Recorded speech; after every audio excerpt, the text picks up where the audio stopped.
એનું નામ બંટી. રામનાથ દાદાનું મહત્વ જ રાજકોટ માટે અનેરું છે અને બધા ભાવિકો શિવરાત્રિમાં એક દિવસ પૂરતું નહીં પણ 365 દિવસ દાદાને નિયમિતપણે દર્શન કરવા આવે જ છે રાજકોટની જનતા.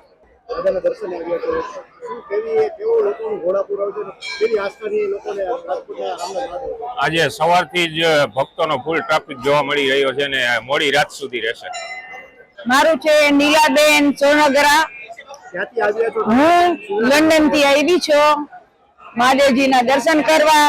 પ્રયાગરાજ ગઈ હતી, પ્રયાગરાજ જઈ દર્શન સરસ મજાના કરી આવી, રામજીના દર્શન કરી આવી, કાશી જઈ આવી, અયોધ્યા જઈ આવી અને મહાદેવના દર્શન કરવા આજે મને અહીંયા લાવવા મળ્યો છે. તો હું હર વખત જુનાગઢમાં હોઉં છું પણ મહાદેવની ઈચ્છા છે તો હું અહીંયા આવી છું રામનાથ કરવામાં. હું રહું છું રાજકોટમાં જ, પેલા રહેતી રાજકોટમાં પણ લગ્ન મારે લંડન થયા પણ હું આજ 40 વર્ષ થયા આ મંદિરમાં રામનાથમાં હું આવું છું. અમારી બધી મનોકામના પૂરી કરી છે મહાદેવે.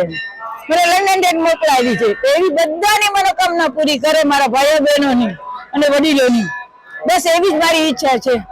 મારું નામ શાંતિગીરી ગોસ્વામી, મહંત શ્રી રામનાથ મહાદેવ. રાજકોટના ગ્રામ્ય દેવતા સ્વયંભૂ શ્રી રામનાથ મહાદેવને આજે ઉત્સવ મહાશિવરાત્રિ પર્વ ઉજવાય છે. અસંખ્ય સંખ્યામાં લોકો ભગવાનના પૂજા દર્શન કરવા માણસો આવ્યા છે.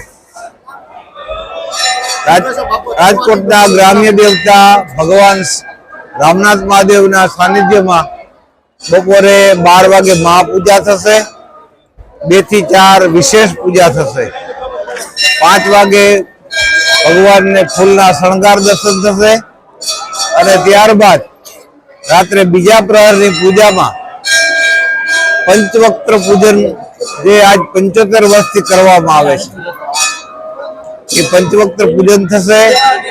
સાથે સંગીતમય ભગવાન શિવનું નામ સ્મરણ કરવામાં આવશે અને રાત્રે 12 વાગે ભસ્મ આરતી મહાઆરતી થશે. 12:30 વાગે મહાપ્રસાદ થશે અને 52 ગજની ધજા પણ ચડાવવામાં આવશે. એ ઉપરાંત ત્રીજા અને ચોથા પ્રહરની પૂજા પણ કરવામાં આવશે. આમ આખો દિવસ ભગવાન શિવની પૂજાનો માહોલ ચાલુ રહેશે. દાદા સ્વયંભૂ છે અને રાજકોટની પેલાના 550 વર્ષ જૂના છે. અહીં નદીમાં સ્વયંભૂ રીતે પ્રગટ થયેલા છે અને લોકો રામનાથને રામનાથ દાદા તરીકે ઓળખે છે.